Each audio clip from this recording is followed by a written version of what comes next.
In this one we are going to create smooth movement, building upon the concepts that we played around with in the last video. Let's start by creating the folder. Let's call it smooth movement. Create a scene with the root node of type node and call it smooth movement. Let's add the nodes that we are going to need. We need a sprite that we can move, call it player, and we need 3 buttons. Let's duplicate them by using the duplicate command right here and call the first one move left btn, the second one move right btn, and the last one stop btn. We are going to select all of them, scroll down to theme overrides, font size, and change it to 100. And let's give them a text. So this one, let's make it left, right, and stop. Now let's position them inside of the viewport. We put the left one here, the right one here, and the stop button right here. So keep in mind, this is the viewport, this is your actual game screen. If you hit run the current scene, we need to save it inside of the smooth movement folder, and then it gets run. So you see the positioning is the same as in the game's viewport. Okay, perfectly fine. Now we need to set this player sprite. We're going to use the Godot icon, just drag and drop it to the texture property of the sprite 2D node. Position the player to be somewhere in the middle. We are going to add a script to the smooth movement root node of this scene. And now we need to think about the plan. We want this player sprite to move to the left when we hit the left button once. We want it to stop its movement when we hit the stop button. And we want to change the direction or move this sprite to the right as soon as we hit the right button once. Then it should move to the right on its own. This is what we are trying to achieve right here.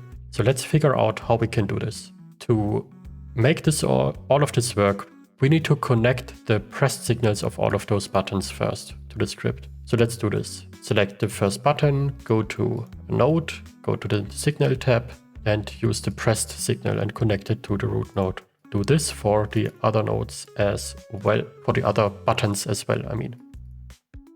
Okay, nice. Before we start, we are going to delete this and check it with print left right here. So this is the left button. We just check the signals if everything is working out as we want it to do. Right. And I'm going to print stop. I'm going to run the scene. And now let's click on the buttons. So left button is reacting and working. So the signal is connected. Stop button working, and right button is working as well. Okay, now we can be sure that our signals are actually working. Okay, now let's remember the technique from the last video. We just observed that when we drag this player sprite using the move mode, we can see that the position properties x value is increasing when we push it to the right and decreasing when we push it to the left. So the number gets smaller and bigger. And this is what we made use of in our code, because increasing and decreasing is what we have learned throughout this series. We know how to increase values, so no problem. Let's do this again right here. Let's make it for the right button. We need to select a child node, therefore using the $ right here, to select a child node, and we need to call the exact name. And in this case, we want to select the player node, and we want to operate on the position property, and we are only interested for the X part of the position property. So we go down with the dot operator one step further and choose the X property. Now to check this again, let's print it out and to see if we selected the right property. So now we get 541 and it is exactly the X properties value. So we are correct. And to increase a value, we just use the shorthand plus equals and type in a random number. Let's do 5. Let's check this. Whenever I click this button, we go 5 pixels to the right.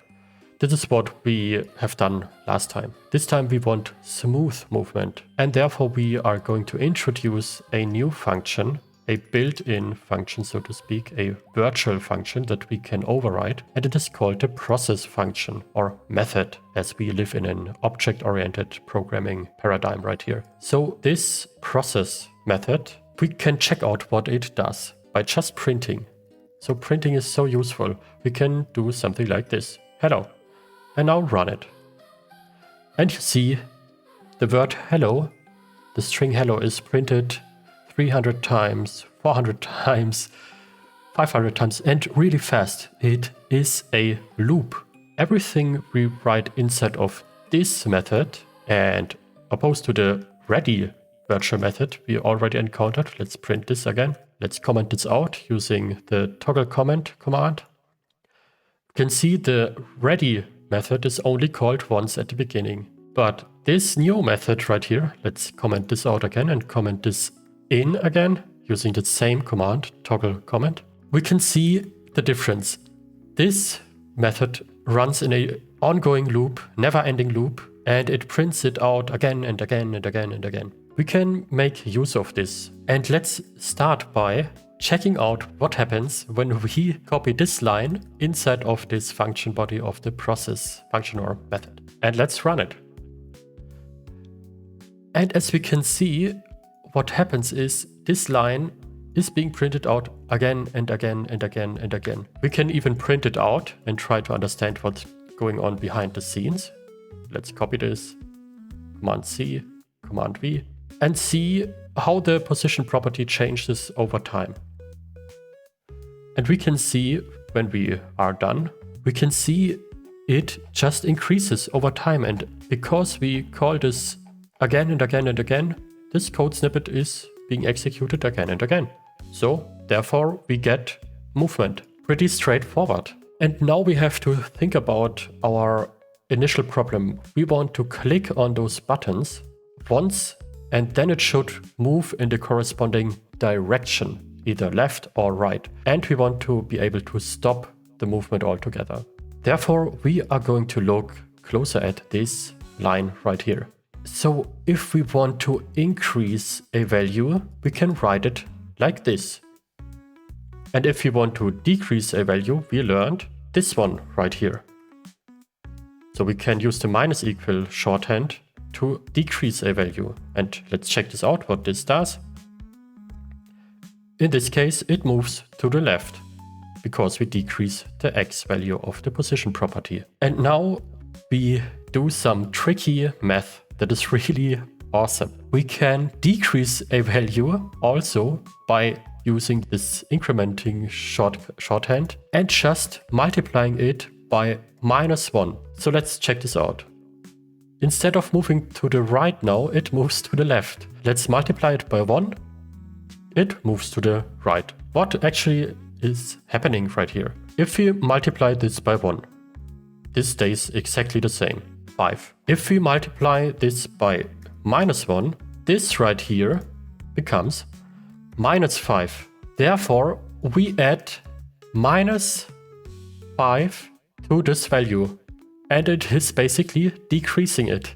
It's just a different way of doing this right here. And by the way, this also works in the other direction. So we could use the decrementer and just multiply it by -1. Let's see what is happening. Therefore, we move to the right instead of the left. Let's do this. And we see it moves to the left. And we can use this trick.